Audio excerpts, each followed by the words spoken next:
We know there are many choices in internet radio, and the staff and host of LA Talk Live would like to thank you for choosing the internet's hottest destination for the most eclectic sound and invigorating talk.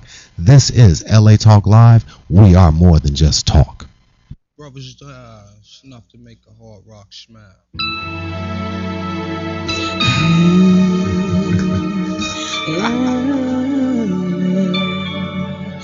Chiba,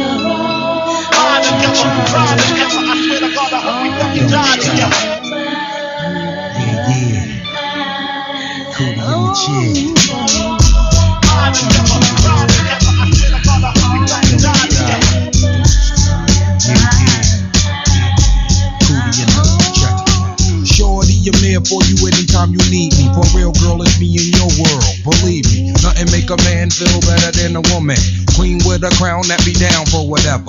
There are few things that's forever, my lady. We can make war or make babies. Back when I was nothing, you made a brother feel like he was something.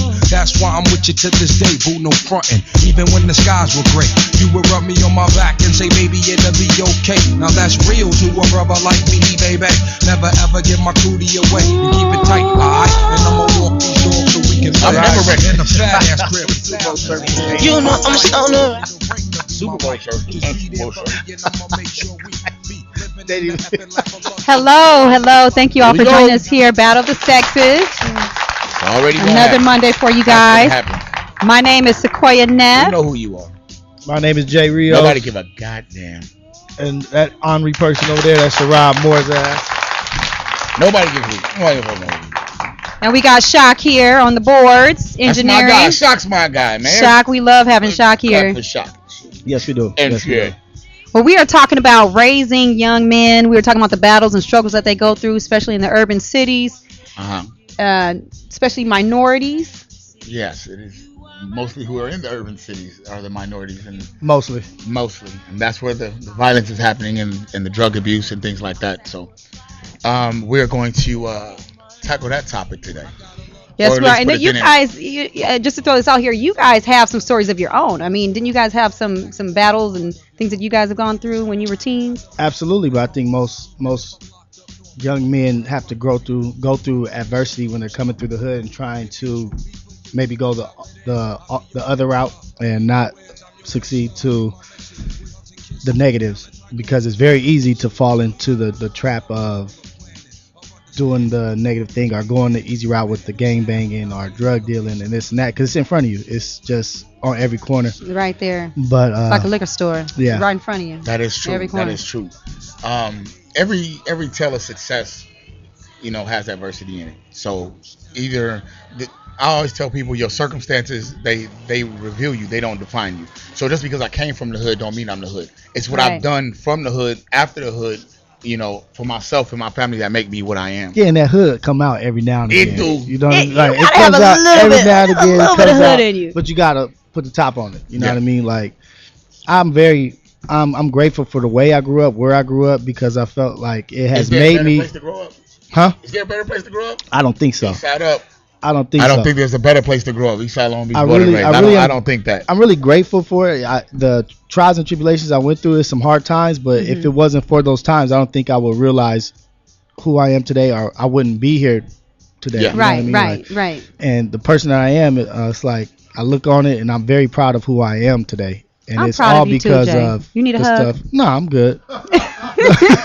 Jay lying, he want a hug. But no, you have to have that to have the complete picture, to have the complete person that I am today.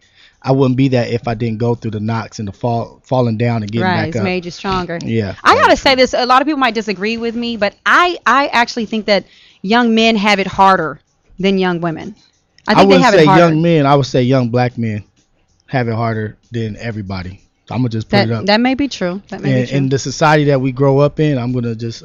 That's my opinion, and I feel like young black men, we start off in a hole, and like just to get even with everybody else, we have to dig out of shit just to get to be at a basic level, because everything we're dealing with, the judgments, opinions of everybody else, and stereotypes. So you're saying that young black men start off at a disadvantage? You got to be 10 times better.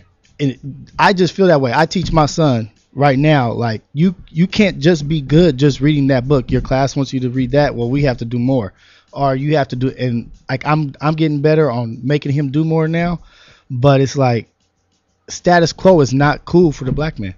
Like we cannot be the same as everybody else. How do you feel about that? I am in perfect agreement with that. You agree with that? Yeah. I always say you have to work twice as hard just to be considered average. In our community, the stuff that you would experience in more affluent communities are considered great accomplishments. You graduate high school. Oh my God, RJ graduated high school. Let's have a celebration for him and let's party till we drop and get drunk. And Uncle Fred getting drunk, driving an accident at the end of the night and die. Oh my God, my baby graduated middle school. Let's go out and buy out Chili's and drink. It's a big It's a celebration. big thing when a young black person has an Because accomplishment. we are not supposed to be, by the way that our system is designed, to graduate. We're not supposed to be successful. So where it's the norm in the more affluent areas, for us is just the spectacular. And I believe that we need to, as leaders of our community, make it so that graduation, that being successful, that doing something positive is the norm. It's not the exceptional. Now, do you think this is the same for all young black men, or are you just saying just certain communities? Because I mean, you were talking about the East Side, Long Beach. I'm gonna say earlier all black men, because you don't get to stay in your circle. Yeah, you're gonna have to travel and do outside. things throughout life, and at different points in time in life, you're gonna come across that. You grew up here. This is where you grew up, but at some point in time, you can be like, oh shit, I am black. Yeah, at some point you'll be reminded that you are black. Yeah, and especially when you get to higher education, because then everybody wants to test you. They want to see what you're about. 2 jokes I've heard, or so-called jokes, when I was in college. I was in my last year. My third year, so it was my junior year. You're the first or second or your third, man. I almost slapped you. Come on, man. Put my hand in my pocket. That's after I graduated. I almost slapped James. That's how you know he's making up stuff, when he can't get the story straight. Anyway, one of the guys said to me, he said, "Hey, Pharaoh," he used to call me Pharaoh. I said, "Hey, man, so what do you call a black guy in a courtroom?" He said, "The defendant."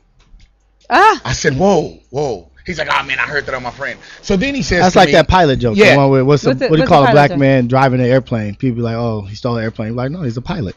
Yeah. Like, why can't a black man be a pilot? Like, first opinion people have is like, "Oh, a hijacker." And then a guy said to me, the same guy later on, he says, "So, what do you call a black doctor?"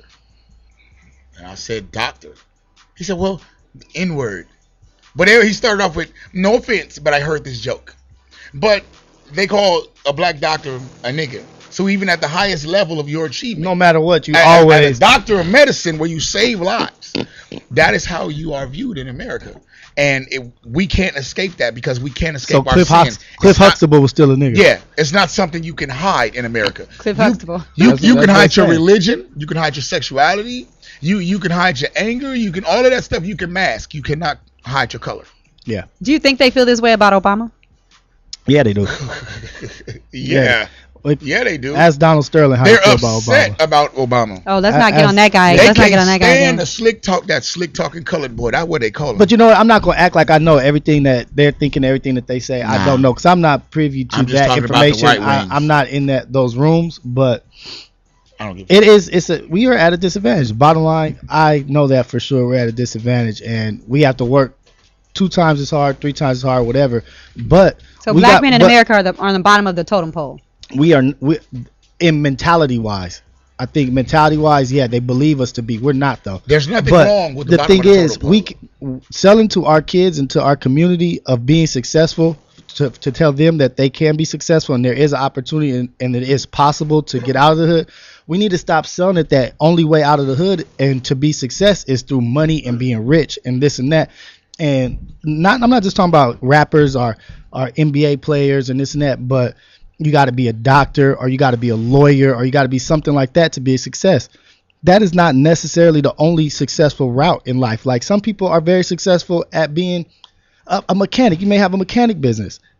We're not selling our kids automotive engineer. We're not selling them on the whole gamut. We're selling them on only success and a small piece of the pie, which is making hundreds of thousands of dollars. Right. What about being a successful father, being a successful husband, and doing the right thing. And I'm not saying going through church and all that. I'm just talking about as a person. Why can't we be happy with just being a good person and making do and having a successful family with kids and putting them through school or doing this and that, instead of, oh, well, you're not a doctor, so, or you're not doing this, you're not balling. Yeah. Like, that's nothing to me. Like, I'm not a baller. I'm not doing that. And I consider myself very successful. And I still can walk through the same streets and talk to the same people and be proud of myself and not have to worry about anything. Oh, I'm gonna give you a hug. There's a poem called If by Rudyard Kipling.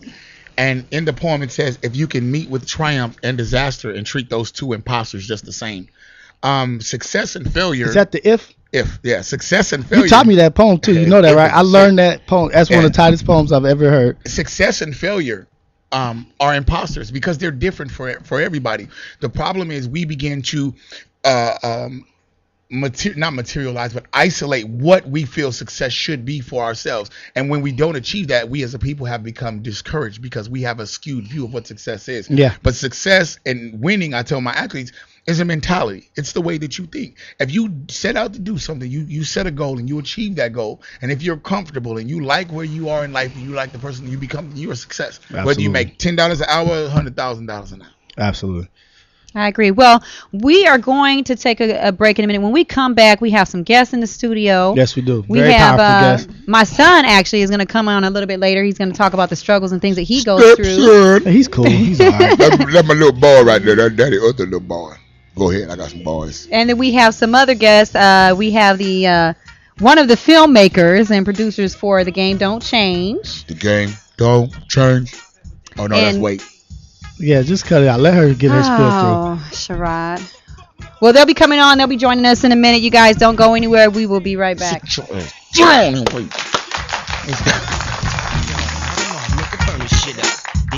GC, my nigga, turn that shit up. CPT, LC, yeah, we hooking back up. And when they bang this in the club, baby, you got to get up. Thug niggas, drug dealers, yeah, they giving it up. Low life, yo life, boy, we living it up. Taking chances while we dancing in the party for show. Slip my hoe a 44 when she got in the back door. Bitches looking at me strange, but you know I don't care. Step up in this motherfucker just to swing in my hair. Bitch, quit talking, quit walk if you're down with the set. Take a bullet with some dick and take this dope on this jet. Out of town, put it down for the father of rap. And if your ass get cracked, bitch, shut your trap. Come back, get back, that's the part of success. If you believe in the ass, you'll be relieving the stress.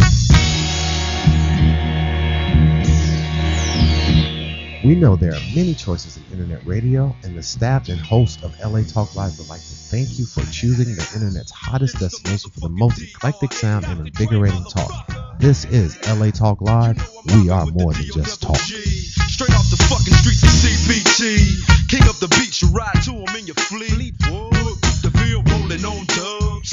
How you feel? Whoop-de-whoop, nigga, what? Praying Snoop Chronic down in the lag. With Doc in the back, sipping on yak. Clip in the strap, dipping through hood. Compton, Long Beach, Inglewood. South Central out to the west side. This California love, this California bug. Got a nigga gang of pub. I'm on one, I might bell up in the Century Club. With my jeans on, and my team strong.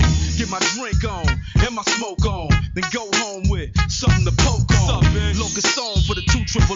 Coming real, it's the next episode. Hold up. Hey, for my niggas who be thinking we soft, we don't play. We gon' rock it till the wheels fall off. Hold up. Hey, for my niggas who be acting too bold, take a seat. Hope you're ready for the next episode. Hey. Smoke weed every. Put your hands in the air, in the air. Trigger. Put your hands in the air. What's that on that beat? Oh, nana, look what you done started. Oh, nana, why you gotta act so naughty? Oh, nana, I'm about to spend all this cash. Oh, nana, if you keep shaking that. Oh, na na na. Put your hands in the air if you're loving tonight. Oh, na na na. Keep your hands in the air if you're spending the night. Oh, na na na. Oh, na na na na na na. Everybody say it like. Oh, Oh, na na na, oh, na na na na na na na. Everybody say, baby, I'm the one you like, yeah. I'ma give you what you like, yeah. Oh, yeah. I'ma give it to you right, yeah. Best time of your life, yeah. Oh, yeah. Baby, when you ready, tell her where you get the check. Girl, I know you ready, I ain't even got to check. You been through the worst, let me show you who the best. You know I'ma get you right, girl, them boys to the left. Like, oh, na-na, look what you done started. Oh, na-na, why you gotta act so naughty? Oh, na-na, I'm about to spend all this cash. Oh, na-na, if you keep shaking that. Oh, na-na-na, put your hands in the air if you're loving tonight. Oh, na-na-na, keep your hands in the air if you're spending the night. Oh, na-na-na, oh, na-na-na-na-na-na-na. Everybody say it like, oh, na-na-na, oh, na-na-na-na-na-na-na. Everybody say, you the one that's all about, yeah. You the one they never had, yeah. Oh, yeah. All the problems you done had, yeah. Leave them broke fellas in the past, yeah. Oh, yeah. Girl, you had good, but I could give you better. I'll have you thinking about forever. I'm like, say, oh, na-na-na, oh. Look what you done started. Look what you done started. Oh, na-na, oh, na-na. Why you gotta act so naughty? Acting a fool. Oh, na-na, hey, about to spend all this cash. Oh, na-na, if you keep shaking that. Oh, na-na-na, put your hands in the air if you're loving tonight. Oh, na-na-na, keep your hands in the air if you're spending the night. Oh, na-na-na, oh, na-na-na-na-na-na. Everybody say it like, oh, na-na-na, oh, na-na-na-na-na-na. Everybody say, I'm feeling lucky tonight. Everybody say, when we leave this party, you gon' love me tonight. Everybody say, you feeling lucky tonight, girl. When we leave this party, you gon' love me tonight. We know there are many choices in internet radio, and the staff and host of LA Talk Live would like to thank you for choosing the internet's hottest destination for the most eclectic sound and invigorating talk. This is LA Talk Live. We are more than just talk.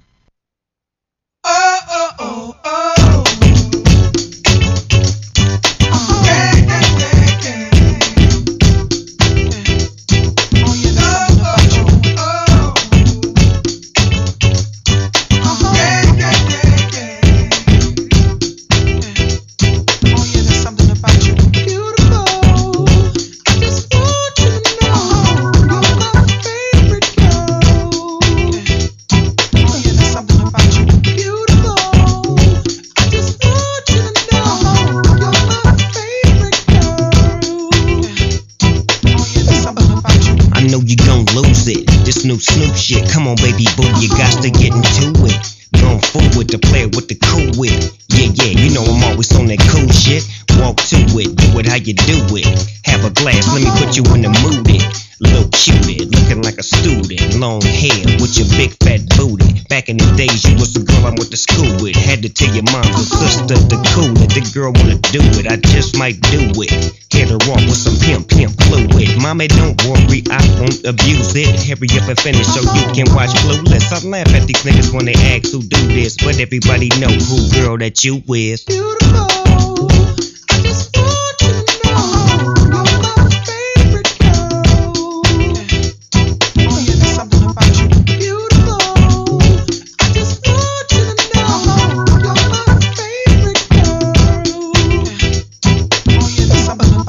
See my baby boo shit, I get foolish.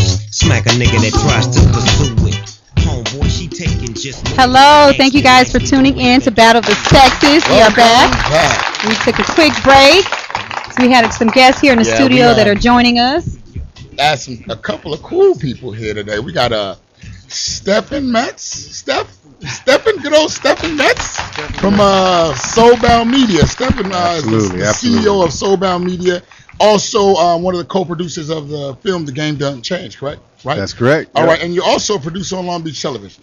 Yes, I am. Awesome. And we got Antonio Gilbreth here, who's the CEO of AG Enterprises, also. Yes, sir. One of the producers of The Game Don't Change, and a professional photographer and writer. That's right. So you guys are very awesome.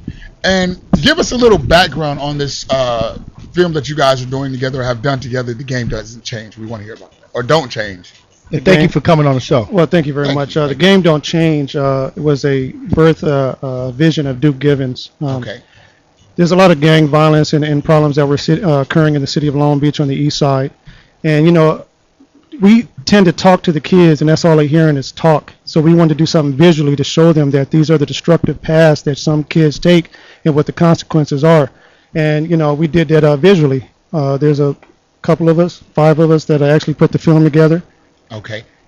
Well, thank you very much, Mr. Metz. How long did it take to produce a film like this? Because being from Long Beach and having a history, there is a lot of material to cover when it comes to gang violence in Long Beach. So how did you guys go about putting that into a couple of hours, taking a history of gang violence and situations and putting it into a couple of hours? How did that work out?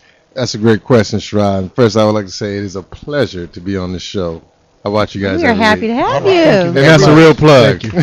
Thank you very much. Okay, so with that said, again, that's a good question, because the project itself, we were probably at least 2.5 years into it, where we got to a point where we said, okay, we got to give ourselves 6 or 9 more months, because as we were filming, things were happening. Mm-hmm. And so we had tons of content, tons of material, but we had to cap ourselves, because we could easily went on for another 4 or 5 years. Especially as the summertime comes, things just speed up and pick up. As the summer comes along, you're like, oh shit, it's a whole nother story. Yes. And then you have new stories being created on top of this, the stories you already covered. But you know what? I'll say this: the one thing about this project for me, because I'm from San Diego, I'm not from Long Beach. Although we do have a gang problem down in San Diego, maybe not as it's not as prevalent, meaning it's not as known. It's there, but it's just the coverage is not the same as it is in Long Beach and LA. But the same things that go on up here in Long Beach go on down in San Diego. I mean, best friends, a lot of close relatives that have been killed, still locked up in jail. So, well, the media has not caught up to the San Diego problem. Like, people of the street actually know about the Bloods in San Diego. So they chased a few cats off the stage. Like, it goes down in San Diego. It just hasn't caught that wave, and they haven't taken it. You know what I mean? Absolutely. So why would you think the media doesn't know about the gang? Or why is it more promoted in Los Angeles? I wouldn't say that they don't know about it. I would say they refuse to actually portray that, because San Diego, they want to portray stay classy, San Diego. That's what I'm saying, because they got some bad parts of the city. I got stories I can tell you, but we're not gonna tell you today. But let me ask you this: I mean, I know in like what the '80s, gangbanging was the thing to do. And the '90s. Is it still like that today? I wouldn't say it's as bad. I would say that there's a lot of kids coming up with no direction. Back in the days when we were coming up, we had the OGs that we had to answer to. So we kind of had a limit of what we could do, because we would get disciplined. DP'd in the back. DPs, you at the park. See, nowadays you can just put a hat on and a jacket and represent the hood, just start claiming the hood, and it's really just... And no one knows your background either. Yeah. No one knows where you're coming from. That's why a lot of snitching and a lot of this is happening. No loyalty. Because there was a code, you know what I'm saying? Wait a minute, are you promoting or detracting? Yo. These niggas were snitching. This is bullshit. I got caught. Oh, wait, okay. It is the truth, though, because there was an unwritten code in the street. If you was to tell, you get dealt with. Yeah. Nowadays, that's the thing to do. As soon as you get caught, you're telling everything. Can I ask you a quick question? I'm sorry, Sherrod. I want to ask the both of you, because Long Beach is like I feel like Long Beach is different than a lot of different places, different cities with the gangbanging, because so many people are related, or so many people know each other, like the politics of it, like, because really you go across the street, that's your cousin, or you go over here and everybody knows each other, and it's like it used to be sort of a code in Long Beach, like, okay, we'll let them deal with it one-on-one, but now with this young generation coming in, where it's just like, I don't want to say the Wild Wild West, but it's just unruled or it's a free fall.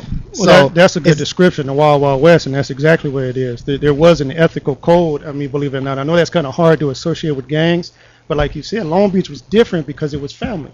Yeah. You know, and everybody band together back in the days because we had to protect ourselves from the, you know, Compton gangs, LA gangs that came to Long Beach. And when they came to Long Beach, it was like, whoa, wait a minute, LBC. Even though there was different fraction of gangs, when they rode back in the days, and that's what was attractive to me as a young man, we rode together. Yeah, to hop your ass back across. Somewhere down the line, it became fragmented. I guess we became bored and we turned on each other. Exactly. So that's very interesting. That's awesome, because it's hard to go into this story or go into this, want to learn or promote this story and show it to the kids if you don't understand it, because you could just go in here and get lost. Like I don't know where I'm at. What am I going to do with this? And I like the direction that you guys are taking it. It's different than the little Arkansas on HBO, just where they just showing cats just shooting each other. Oh, this is gangbanging.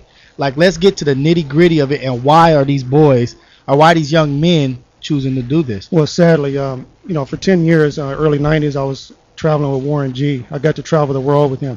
And it's a trip because when I went to places like Japan and Europe, there were people actually having tattoos, Long Beach, on their arm. Oh, wow. And when I asked, hey, did you ever go to Long Beach? And they said no, but I'm representing. I'm looking at them like, and they trying to crip walk and stuff. And so that brings us back to the game don't change. You know, visually, we're trying to send out a message that this is not the cool thing to do. No. If you want to start gangbanging, and I'm an authority on it because I was a gangster and I did a good job. And I'm like, if I'm going to do something, right here, you know, if I'm going to do something, I want to be good at it. And unfortunately, because I was trying to find myself, I chose the gangs because that's what was attractive to me. You know, I didn't have the words. I didn't know how to articulate my feelings. I didn't know what was going on. I was caught in the light skin era. Don't start, brother. Don't start. You know what I'm saying? But I also had hands, and I was good at martial arts and stuff like that. But I articulated with grunts and cuzzes and anger, you know. And then a man pulled me to the side, a mentor, and he made $600 an hour. Alan Keyes worked for the city of Long Beach,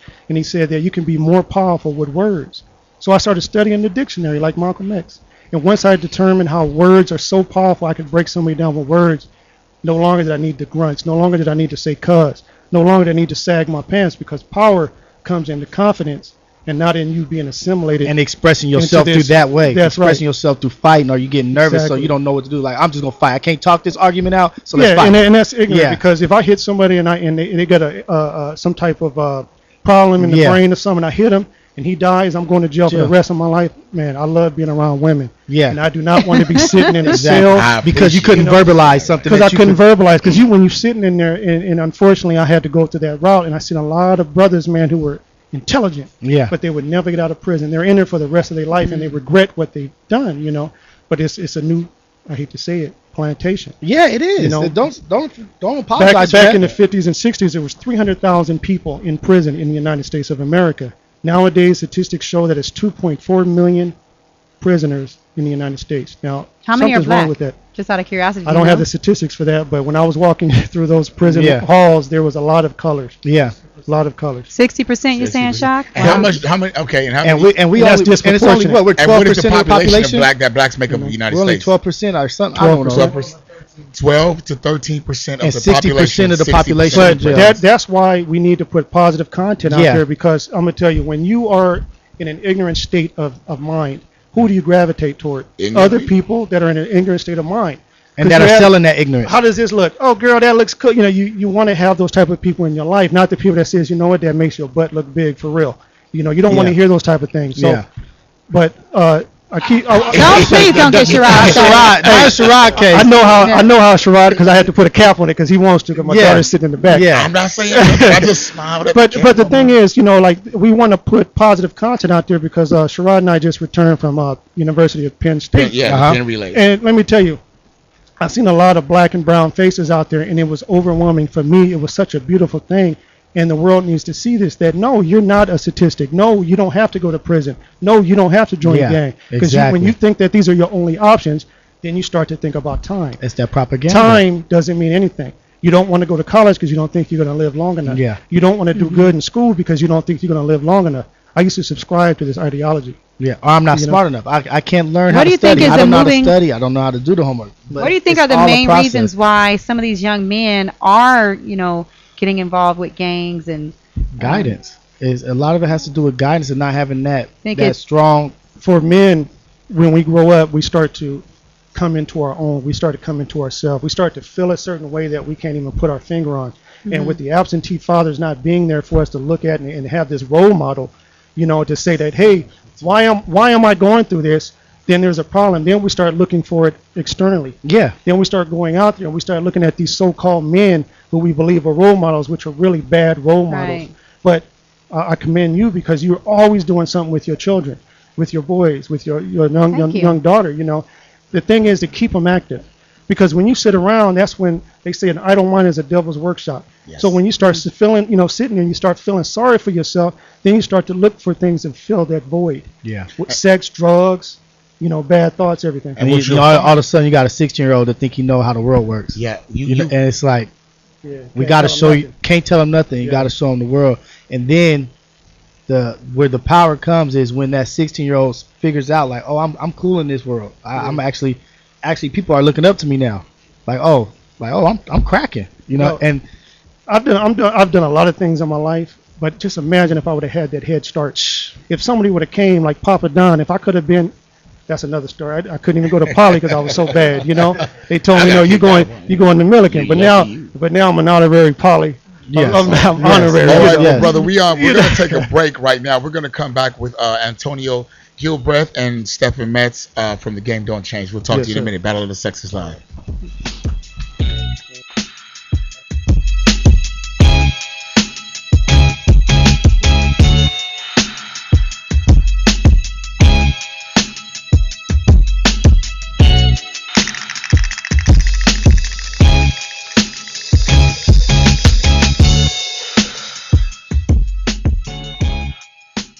We know there are many choices in internet radio, and the staff and host of LA Talk Live would like to thank you for choosing the internet's hottest destination for the most eclectic sound and invigorating talk. This is LA Talk Live. We are more than just talk. It started out like a totally normal day. I love you. I mean, I guess I was a little sweaty and I was definitely sore. I thought I had gas. Turns out I was having a heart attack. Heart disease is the #1 killer of American women. So now I take care of myself and tell the other women in my life to do the same. Make it your mission to save your life and the lives of the women you love. Find out more from the American Heart Association at goredforwomen.org.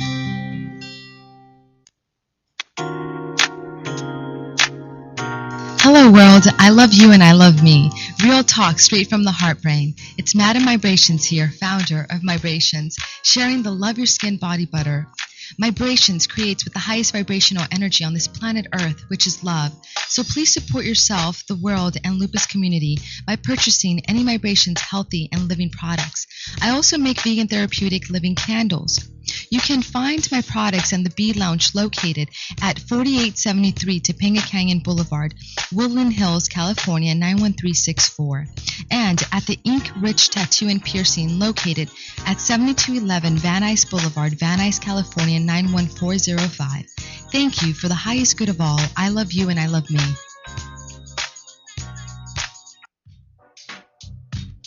Young Connection, your one-stop connection for all your graphic design and commercial printing needs. Young Connection is a full-service printing and media design company dedicated to providing the highest level of customer service and satisfaction.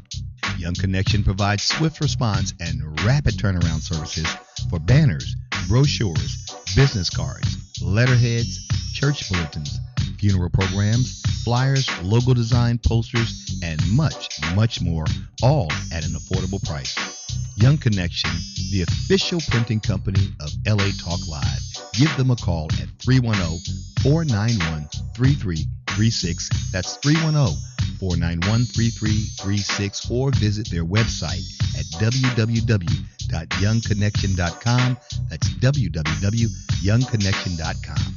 Young Connection Printing and Media Services, proud sponsors of LA Talk Live, where it's more than just talk. Hi, this is Sequoia Neff. And this is Jay Rios. And I'm Sherrod Moore. Inviting you to join us every Monday at 7 p.m. Pacific Standard Time for Battle of the Sexes as we discuss his and her views on topics no one wants to touch. Where we keep it 100% real. And interesting. And it is pure comedy. So don't forget to tune in to Battle of the Sexes Mondays at 7 p.m. exclusively on LATalkLive.com and the Talk Live Broadcast Network. You can also catch us on iTunes, Radio R&B, Live 365, Radio Flag, and AHA Radio. Or watch and listen directly at latalklive.com. Reality radio handcrafted for your listening and viewing pleasure. This is LA Talk Live, and we are more than just talk.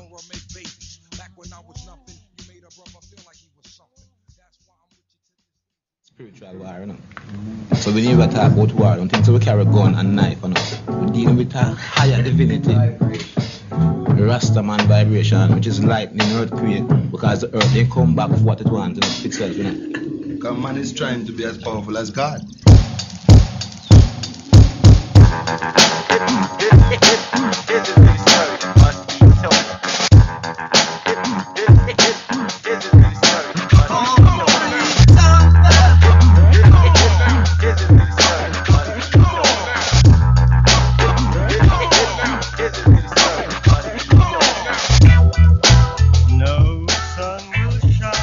Hello, we are back. Battle of the Sexes. We are back. We have a lot of people in the studio with us today. I think this is the fullest the table's ever been. Yeah, on this show, but it's going to get full. We have, my son is in here to join us. I brought him in here because I thought it'd be good for him to tell us about some of the struggles he goes through as a teenager. We want to thank the studio audience. Okay, and this is Bradley Calhoun. Say hi. Hey, how y'all doing out there? Hey, what's up? Okay. Yeah. My name is Bradley. B-Rad. What's up, B-Rad? And Sherrod is not my father. Beach. I am not his father. I clearly said stepdaddy. Moving forward in the conversation. So, you are a young man, Yes, actually from a very influential family in the area that you grow up in. How is it, or how do you find it growing up in the area that you grow up in? How do you deal with the pressures of being active and involved and affiliated and so forth? Pull the mic towards your son. I'm usually kept busy. I'm usually kept busy by running with Coach Moore over here, Sherrod. Shameless plug. You better stop calling me Sherrod. I know that much. I don't care if we're on the air or not. Sherrod over here. The line will be awaiting you tomorrow. He probably gonna punish me in practice. I really don't care. But outside of, God, practice, you get that together. Outside of practice, that's what you wanted to say. Go ahead. What else do you do to keep yourself free from troubles that a normal man your age would face? I make sure that I'm always kept busy, or I'm helping out a brother, or doing something, or you make sure, or your mama makes sure. No, I make sure. That's what's up. I spend time with my family. And he is a very good older brother. This is my oldest son. And I got to say, you know, having 6 kids, Okay, everybody the knows I have oldest- 6 kids. six. Oldest is of 6. 11. Don't act surprised. 8 is Be enough. 8 is enough. 2 more to go. The oldest of 6. I've been blessed to have a son who is a great influence to his younger brothers and has never got involved in the whole gangbanging thing and drugs and all of that. He's stayed pretty straight and narrow. So, but what about your friends? Have you lost any friends? Have you dealt with friends getting involved in gang violence and things like that? A few of them, and I generally don't talk to those friends anymore. Okay, and you don't talk to them, why? Because a few of them are in jail, and some I just stay away from. Try not to get caught up. That's smart. That is very smart. Can I ask a question? I don't mean to take you, but No, you got it. You know, you're one of 6 or 5 siblings, right? You're the 6th sibling. So does that really make a difference? Because you actually have a core unit that you can relate to instead of just being maybe an only child or just having one brother. Do you think that's a positive? Yeah, and being the oldest, I had to learn how to be responsible a long time earlier than most. A little parentified. Yeah, you was a parent at like 7. You had like 4 kids. You was a 7-year-old with 4 kids. So what are some things you can do? I mean, do you cook, you clean, you do all of that? You help kids with the homework? Everything. Okay. That's what's up. That's the making of a strong man right there. Okay. So what's one of the things, temptation-wise, that you find in your face every Daughter day? is here. These girls. They ain't loyal. They not. You said So the biggest temptation you have, I think that's a general question. All young men have to deal with that is women. Yeah. Not checking Rufus. But like as being a good question, as being a young black man, avoiding those situations that you know are not good for you. What do you see? What seems to be the toughest one? My friends want me to go out, go anywhere with them, and I have to weigh out what I'm gonna do. Is this good for me, or is this gonna get me in trouble? That's what I'm talking about. Okay, that's exactly what I I'm got a talking couple about. questions too. Sorry, young. You gotta tell me your name one more time. Bradley. Beach. Bradley. Okay. All Call right. him Got Beach. it. Bradley. All right. So, Bradley, what area of Long Beach do you stay in? The east side of Long Beach. East side, and that would be the 6th district, 5th district, 4th. I don't know what district this is. I just know. You're right. Okay. Well, I'm gonna assume if is it near Poly High School? Not that east side. Okay, 4th district. The far east. 4th district. All right. Not the Andrews. Okay, not the Not Andrews. All right. So the reason why I'm asking these questions is because, again, understanding your community and who's in it and who's running your community has a lot to do. Not just the young people, but all of us. How we see our neighborhood, because a lot of times. When situations come up, at the end of the day, we all have one thing in common, and that's a choice. The choice, no matter how bad we think a situation is, and some people's situations are really bad, but we always have a choice in what we want to do and what we don't want to do. But knowing what's going on in your neighborhood, and the reason why I say that is because I do a lot of other things in different parts of Long Beach and other areas near Long Beach, where I often deal with communities, council members, in some cases even Congress representatives. So knowing who's running or representing your area and what interests they have can help shape an area, and you don't have to be 2021 to make a difference. There are things that you can do if something's not right in your area. Like sometimes I do volunteer work. Absolutely. For like Steve Neal Yes. and D. Andrews. Yes, and those are two great council members, because they're very active in the community, and they're very active in making sure if there's an issue in Long Beach or that's affecting Long Beach, they're on top of it. So that's something we have to do as a group as well, to make sure, hey, you know what? We don't like what's happening. We want this to change, whether it be more police, whether it be more programs. And this is where it changes, because how old are you, bro? I'm 16. At 16 years old, I didn't know who the mayor of Long Beach. I wasn't even worried about doing no volunteer. Like that's really good. That's a testament to his upbringing. He sounds well mannered. Have you ever heard from your mom, Bradley? All right, thank you very much. Thank you. Have you ever heard from your mom, like, when you go out there, you actually don't represent just you represent me too? Have you heard that before? Time. There you go. You're not going to embarrass me. Well, and also I thought having them held to some type of standards, meaning the reason why I thought to get them involved with the different council members and help, they've even done, they've helped with like Autism of Long Beach and other different organizations like that, because I want them to feel that accountability to help their community and help other people, so, and I think that kind of plays into when they make decisions. Is this good for me or is this not? Because they know things they should do, what is positive and what's negative. I'm sorry. Go ahead. Real quick. That's a great point. To add to that, I remember a time, and this is probably the same here in Long Beach. In San Diego, when I was growing up, I would say in my junior high to high school years, there was a lot more black businesses. There was a lot more, just seemed like black folks collaborating with each other, either to start businesses or to work within organizations. Now, it's happening more, but it's definitely not as much when I was growing up. So it was more around you. You have more, opportunities. No infrastructure. Well, within your own community. And so that's another thing I think we're missing that's hurting all of us. Actually. Well, we allowed the community to be taken over. We allowed the move-in, people to come and buy the liquor stores, people to come buy the beauty salons, the beauty shops, and and people on the outside, I'm not pointing fingers, but noticed the value of being able to sell product and not just being a consumer. Our community, we're consumers.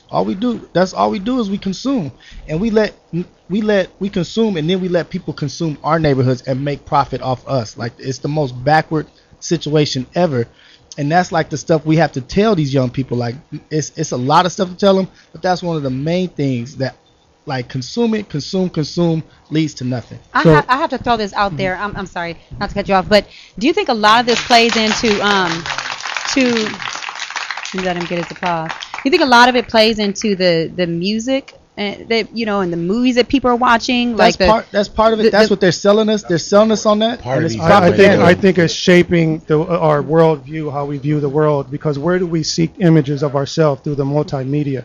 So when we constantly see things reinforced as negative, we're going to actually buy into that. Yeah, just like they use propaganda for the military. One example is when you hear songs, don't it make you feel a certain way when it vibrates that, you know, you want to get you get that, you know, like like back in the days, the gangster about to come out. You know, I don't want to start, you know, walking on y'all, but you know when you hear that, remember that last Jam, Radioactive, and you just be like, and then you want to lean a little bit and look at the car, you know, or some Luther Vandross and stuff. You start getting all sexy, like, you know. I mean, it made you feel a certain kind of way, because, you know, that's what the media does. Because music is power. Music is powerful, and it moves you, and they can use it against I wanted to go back to that's why I thank my mother, because she made me listen to many different types of music. I know that's not just R&B, not just hip hop, but like soul music, country music. But I think what I want to do is I want to commend your mother, because she said, you know, she got you involved with Stephen Neal and Dee Andrews and things like that.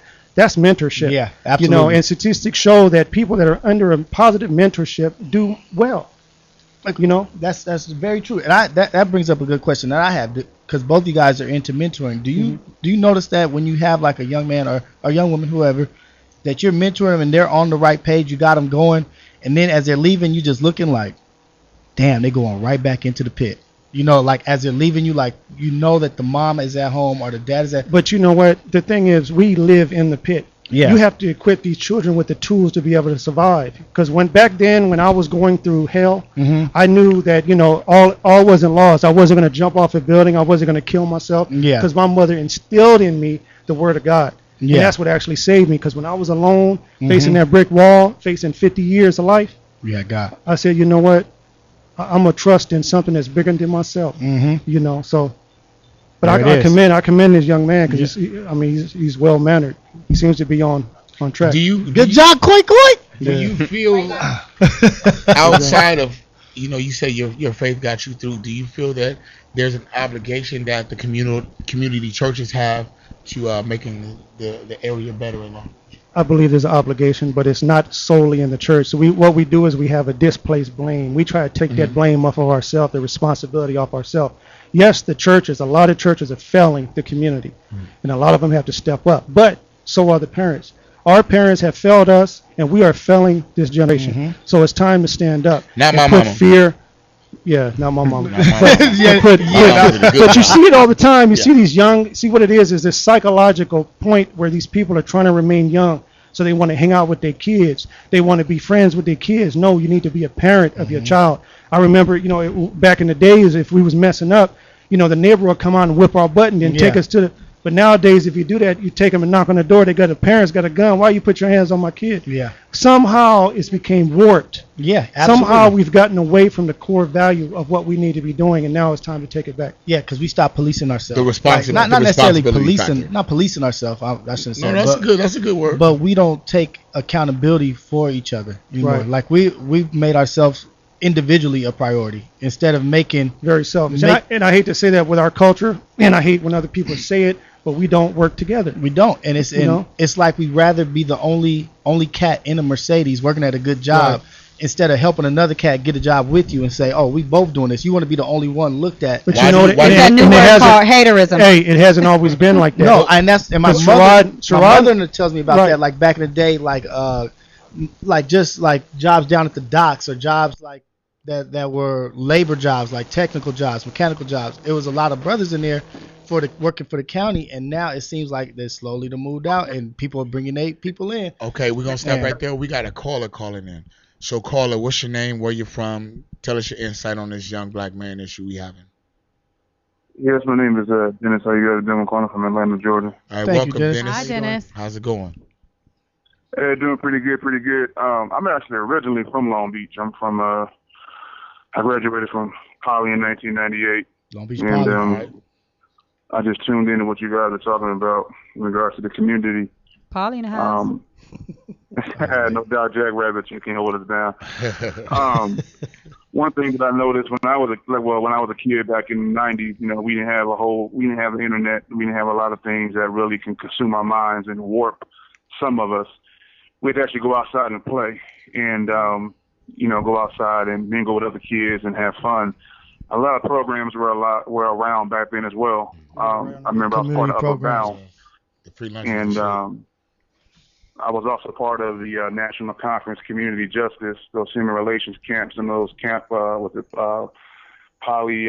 what's that camp that Poly had? Yeah, I was a counselor. I was a counselor with the National Conference. That's interesting you said that.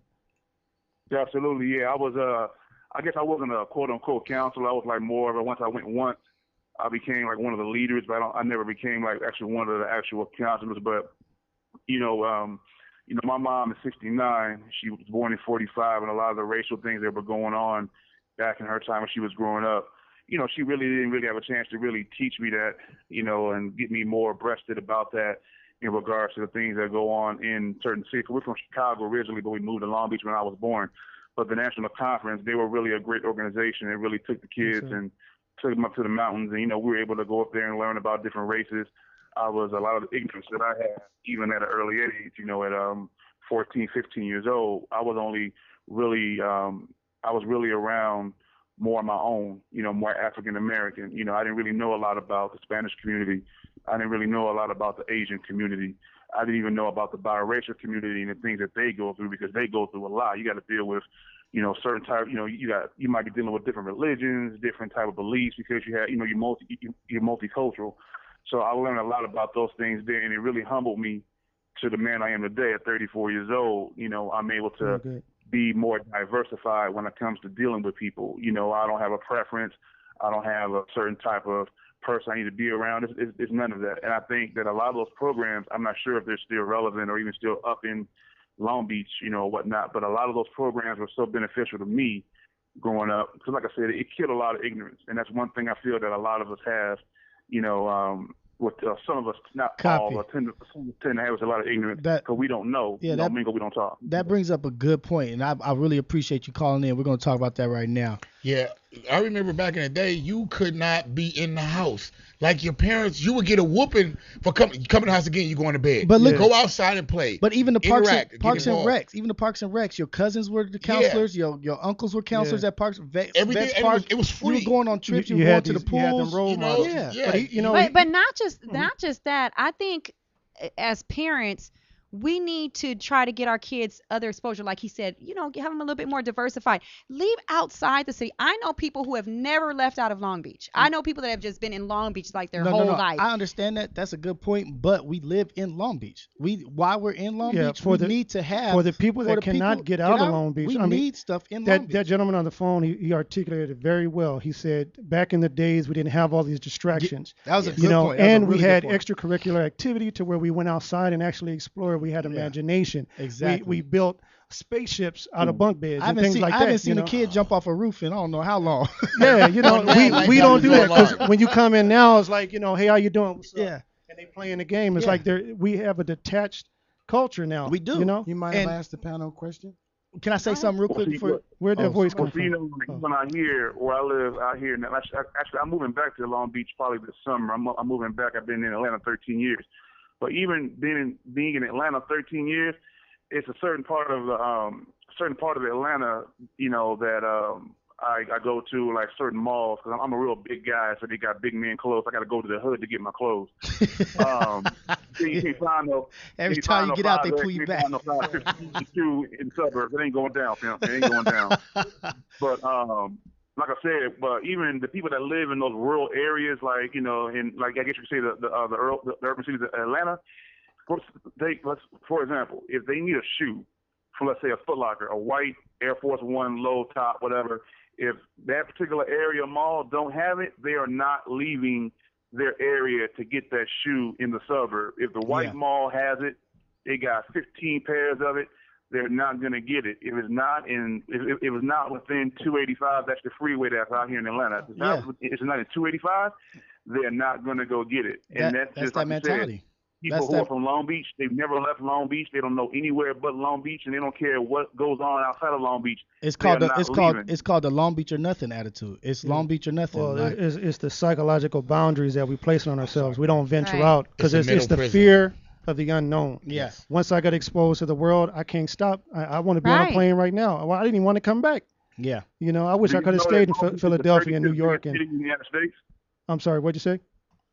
Did you know that Long Beach is the 35th biggest city in the United States for its population? Absolutely. And there's a Long Beach resident everywhere in the world. Yeah, and that like how you said that the parents need to take their kids outside of their that's as important. I'm just saying, showing them that there's other life and other things outside of just your immediate city. Here's the other thing. That's okay, important. so there's going to be a lot of people saying that I can't take my child nowhere. My car don't run. You know, I don't have no money to go nowhere. There's things within the city, museums. There's lots of things to do within but the city. We are a generation that will not spend money on transportation or these things that take us there, but we'll go buy Jordans. Yeah. Well, I mean, we're so financially that disrupted. consumer. It's that consumer. We have to get out of that. Instead of buying the Jordans, invest in the Jordan product. Exactly. To get their dividends, you know. Right. Exactly. So I mean, there has to be an education of this generation. Yeah. To raise us up. And that you know, but point I was trying to make though, if you can't travel, if you can't afford to get on a plane, if you can't get in a car, we got YouTube. Why do you want to just go and watch videos all the time? Yeah. You know, who cares what YG is doing? Who cares what this person? Man, get on there and say, let me show you what Paris looks like. Let me show you, because let me tell you, I taught myself how to make film, photography. I used to sing. I wrote professionally for music artists. I did all that stuff by studying the internet. There's no excuse. You know, there's no limits except the ones you put on yourself. Exactly. And there's one thing that we are moving away from, which is butterfly in the sky. When you heard those words, what was butterfly? Butterfly in the sky. Reading Rainbow. Reading Rainbow. Yes, sir. We don't read no more. No, we don't read Reading anymore Rainbow. any longer. We just go out. We want to see it on TV. We want to YouTube. We want to look it up real fast, and then we want to go. We don't want to read. We don't want to be in depth. We don't want to study.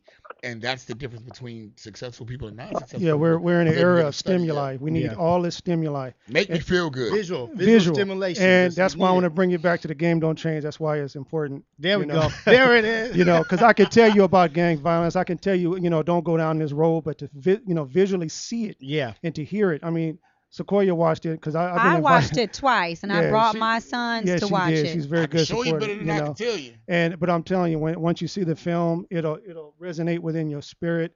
It will touch your heart. I mean, you don't even have to, you know, be able to relate to it. If you see it, you're going to see the human condition, and you're going to want to tell your kids. It's not an if. You have to. You have to see. How do people see it? So what's the venue to see? Right now, you can go to Facebook. The game don't change. All one word. The Facebook? game don't change. The game don't change. One word. Or you can go to AG Media Enterprises, all one word. AG Media Enterprises, all one word. Okay. And then there's another one, Soulbound Media on Facebook, all one word. All these different Facebook, because right now we're trying to, well, we do have a website, but it's better if you go to the Facebook because the website name is so long right now. I'm trying to condense it and get a new one. It's just make sure you hand us off all your information so we can blast it on all our social media. Right, so we continue to put it out there. Push that out there because it sounds so like far, something that you have to. This DVD has reached all over the world. People in Iraq have purchased it. Oh my goodness! That we is did great. A 2-day event at Poly High School. Sherrod was Yeah. 2-day event. Each day it was sold out. We had people performing outside. We had barbecue. We had all kind of thing. It was a big event. It was a historic event. 1,300 people each day.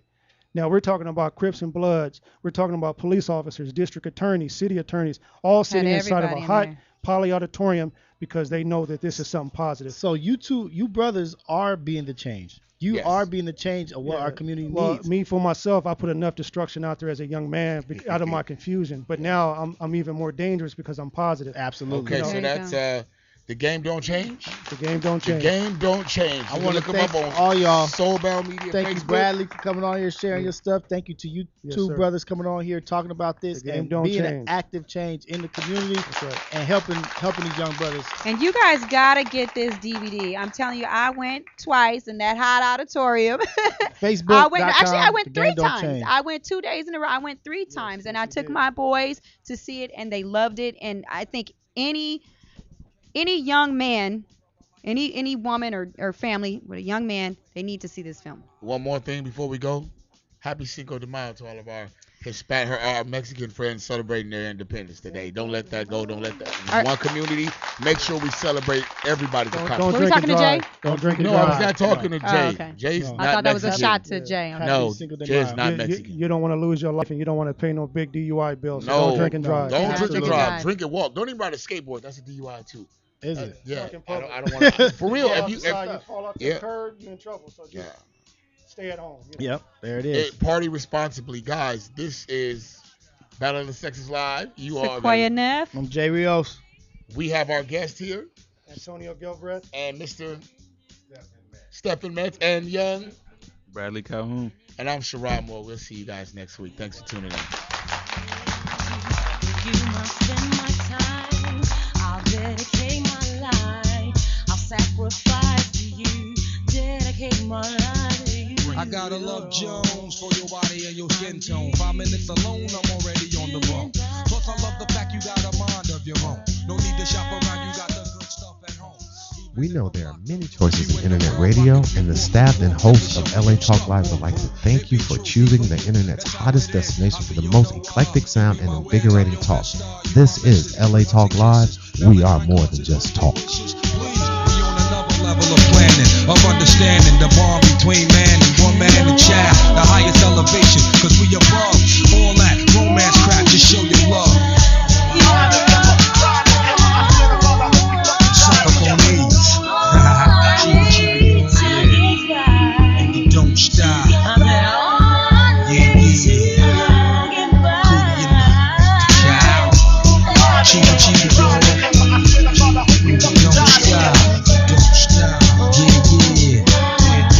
Cootie in the child.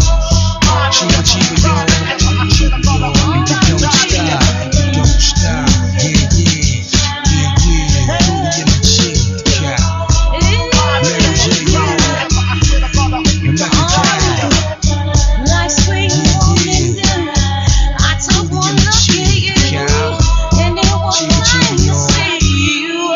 Chiba, chiba, yo.